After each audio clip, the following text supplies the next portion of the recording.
তোমার নামে তো কমপ্লেইন আছে, তাকাও জিজ্ঞেস করো কি কমপ্লেইন। আমার নামে কোনো কমপ্লেইন নেই। হ্যাঁ কমপ্লেইন আছে, এই যে আমি একটা সরল সোজা মানুষ, একটু বিরিয়ানি রান্না করলাম, তারপর ফ্রিজে হচ্ছে তোমার কি বলে ওই কি যেন মিষ্টি কুমড়া তরকারি আছে, একটু লাউ শাক ভাজি আছে। তো আজকে চিন্তা করলাম যে কিছু রান্না বাড়ি করতে হবে না, তো এখন বাইরের থেকে যে ফুলকপি আর বেগুন আনে যে বলতেছে এগুলা চপ বানানোর জন্য, এটা কি ভালো কাজ? এটা কি খারাপ কাজ?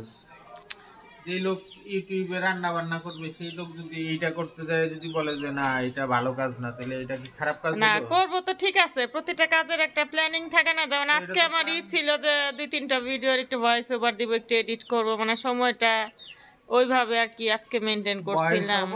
ওই সাথে সাথে করার সাথে সাথেই দিয়ে দিতে হবে না, সব সময় তো আসলে ভয়েস ওভার সাথে সাথে দেওয়া যায় না, বুঝো না? দেখো যে সারাদিন দেখা যায় যে আমাদের এলাকায় তো বুঝে কি পরিমাণে নয়েজ থাকে, তো এটা তো আসলে হয় না। যে নয়েজ থাকবে নয়েজ সহকারে দিবা র ভিডিও।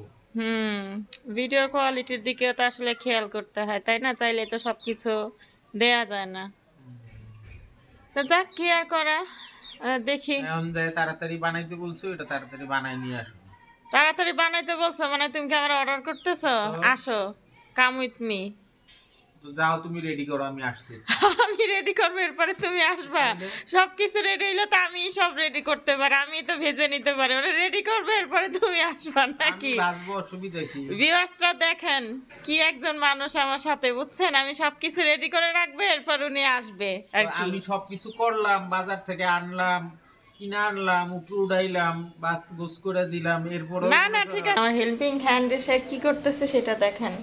আমি কিন্তু অলরেডি বেগুন কেটে রেডি করে নিয়েছি, ফুলকপিও রেডি, বেসনটাও কিন্তু অলরেডি সবকিছু দেয়া। হ্যাঁ, সে কিন্তু শুধুমাত্র যে কি বলে চালের গুঁড়োটা শুধু অ্যাড করতেছে, এটা হচ্ছে তার কাজ, ঠিক আছে? এখন আলহামদুলিল্লাহ বেগুনি খাবো, ফুলকপির চপ তো সাথে থাকছেই, আর কয়েকটা আলু সিদ্ধ দিলে ভালো হতো, তাই না? দিব? এটা দিবা, এখন আর কি করবা, দিবা কিনা এটা চিন্তা ভাবনা করা দরকার। বেশি ঘন হয়ে গেছে না, নাকি আরেকটু পানি দিয়ে দাও? অল্প দিলেই হবে।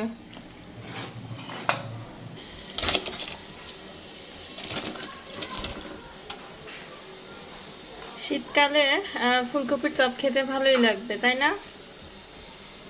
এই মূলাগুলো দেখে মাথায় একটা আইডিয়া আসছে, বুঝছো? মূলার চপ বানাবো, মূলার চপ আর কি কেমন লাগবে খেতে? আজকে ট্রাই করি না, ট্রাই করে আমি আসলে কি বলে কখনো খাওয়াও হয়নি, আসলে দেখাও হয়নি, তো ট্রাই করি, হয়তোবা থাকতেও পারে না মূলার চপ, হয়তোবা একটা রেসিপি হিসেবে। শেখ হাসিনা যদি বেগুনের পরিবর্তে কি বলে মিষ্টি কুমড়ার চপ খাওয়া যায়, তাহলে এখন বেগুনের পরিবর্তে মূলার চপ খাইলে অসুবিধা কি? খাওয়া যাবে। আচ্ছা দেখি 1-2 পিস কেটে দেখি ট্রাই করে কেমন হয় না। এই হলো মূলা। জানি না আজকে কি ওয়েস্ট রেসিপি হবে নাকি। হ্যাঁ আরে মূলা হোক আর যাই হোক, সব ভাজা হইলে মসমসা হইলে খাওয়া হয়ে যাবে। হ্যাঁ সেটাই, লবণ হলুদ মরিচ দিলে সবটাই খাওয়া যায়, তাই না? যাই হোক, কেউ কখনো খেয়েছেন কিনা, বাট আমাদের জন্য কিন্তু এটা প্রথমবার আমরা ট্রাই করছি। হ্যাঁ, আমার মনে হয় না কেউ খাইছে। হ্যাঁ তাই? আচ্ছা, যাই হোক, সবকিছু তখন এখন রেডি, তো কি আর করা, ভাজাটা স্টার্ট করি, তাই না?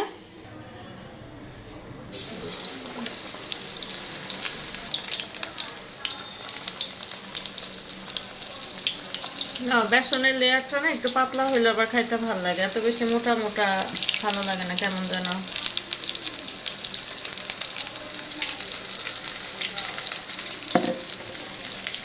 নাও, তোমার গরম গরম বেগুনি রেডি। না কি কেমন হয়েছে? ঠিক আছে সবকিছু? অনেক মজা হয়েছে।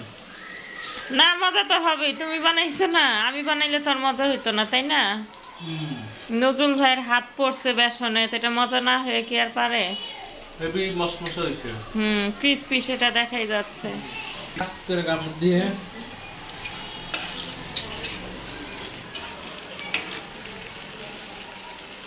না আগে ফুলকপি না, আগে মূলাই ভাজি। হ্যাঁ মূলার দেখি মূলার কি অবস্থা।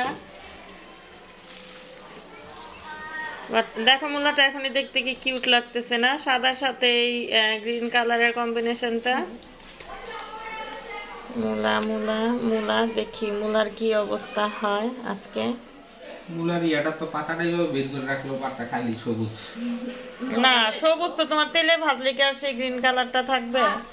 না না, তেলে ভাজলে সেই সবুজ এইটা থাকতো না।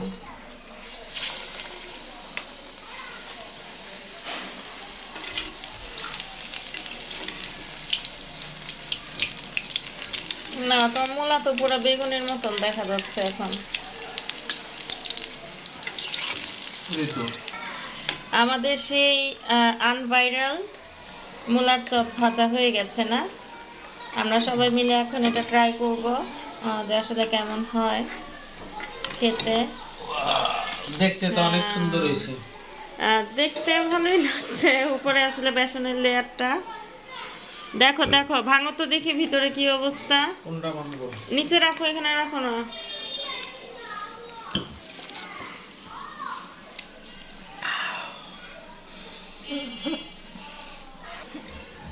এই যে মূলা। নাও খাও, খেয়ে দেখো কেমন। মূলা তো শক্ত শক্ত লাগতেছে। না মূলা ভাপানো হয়েছে না, আবার ই করা হলো, শক্ত লাগার কথা না।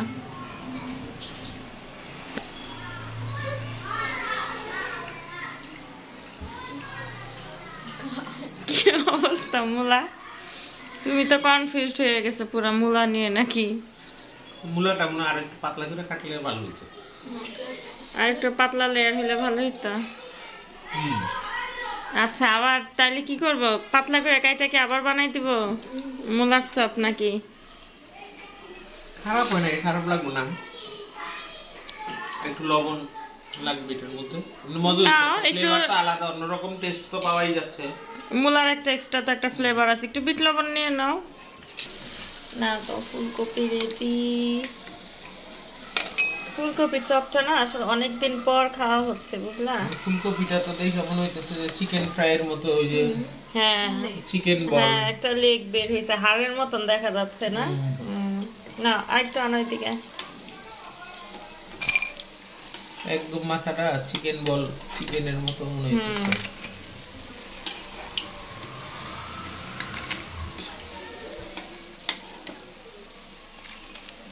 না নরসিন কোনটা খাবা?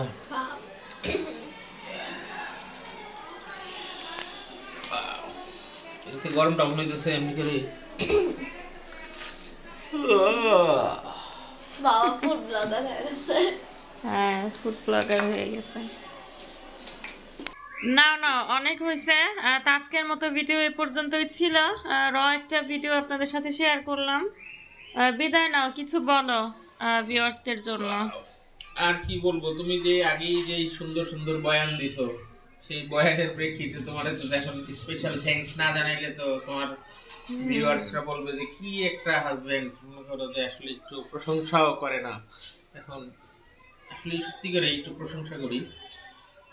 এত কষ্ট করে বানাইলাম, মনে করো কি যেন বেগুনি, তারপরে মূলা, কি যেন এই ফুলকপি, খুব মজা হয়েছে, খুব ভালো লাগছে। না না আচ্ছা ঠিক আছে, অনেক কষ্ট করে এতগুলা প্রশংসা করছে, এজন্য তোমাকে ধন্যবাদ আর দিলাম না। গরম, হ্যাঁ গরম গরম। আচ্ছা ঠিক আছে, আল্লাহ হাফেজ, ভালো থাকবেন সবাই।